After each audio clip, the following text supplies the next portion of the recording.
ये बिहार देश भर में पूरा विपक्ष एकजुट है।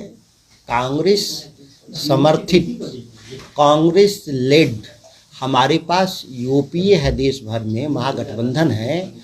उसमें अगर वो कोई सहयोग देना चाहते हैं नीतीश कुमार तो स्वागत है, और उसके लिए देश घूमने की जरूरत नहीं है। वो दिल्ली में जाकर के आवेदन दे देंगे कांग्रेस के अध्यक्ष के यहाँ, जिनके नेतृत्व में गठबंधन चल रहा है, वो काफ़ी पर्याप्त है।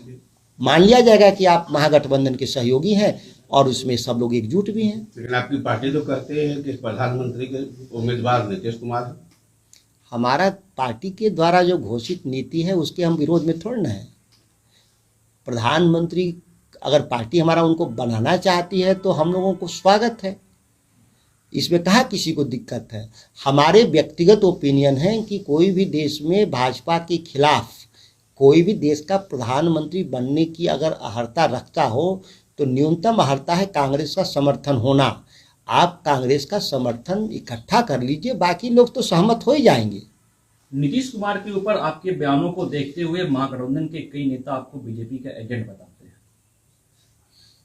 कौन कौन महागठबंधन का दल ऐसा बोला है? तो आपके पार्टी के नेता तेजस्वी यादव भी कह रहे थे अपने बयानों में, और उपेंद्र कुशवाहा ने भी कहा है। तेजस्वी जी ने क्या कहा था कि जो एनडीए के एजेंडा पर चलेगा वो भारतीय जनता पार्टी का समर्थक माना जाएगा।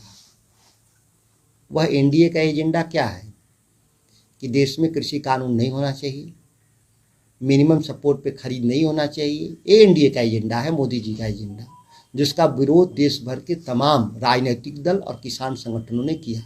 13 महीना तक 700 लोगों की शहादत के बदौलत वह कानून निरस्त हुआ। लेकिन बिहार में 2006 में कानून जो निरस्त हुआ था वह नीतीश कुमार जी आज तक नहीं लागू किए। तो एनडीए के एजेंडा पे कौन चल रहा है?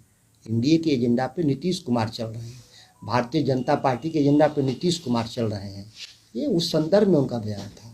आप कहना चाह रहे हैं कि नीतीश कुमार महागठबंधन में होते हुए भी बीजेपी के लिए काम कर रहे हैं, एनडीए के लिए काम कर रहे हैं? हाँ, निश्चित उनके एजेंडा पे अभी भी वो चल रहे हैं। उन्होंने अपने एजेंडा, जो पुराने जो एजेंडा है, जो भाजपा के एजेंडा, उससे वो अभी भी पीछे नहीं हटे हैं।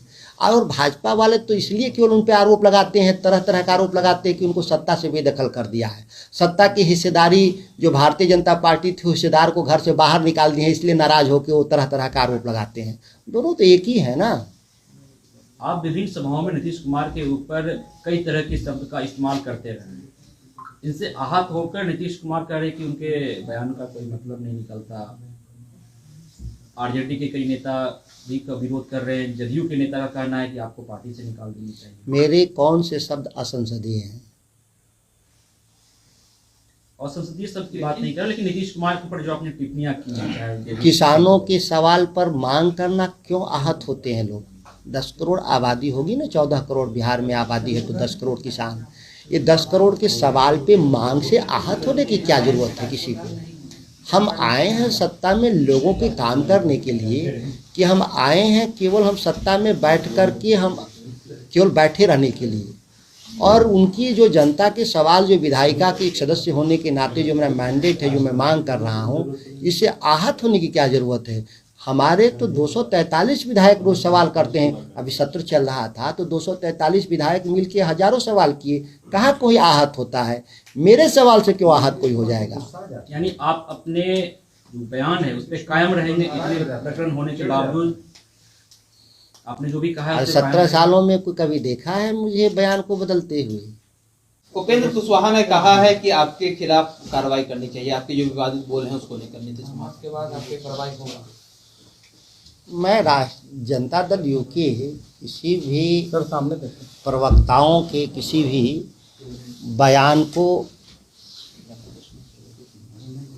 मैं इस बात को लेकर के कि वह मुखौटा हैं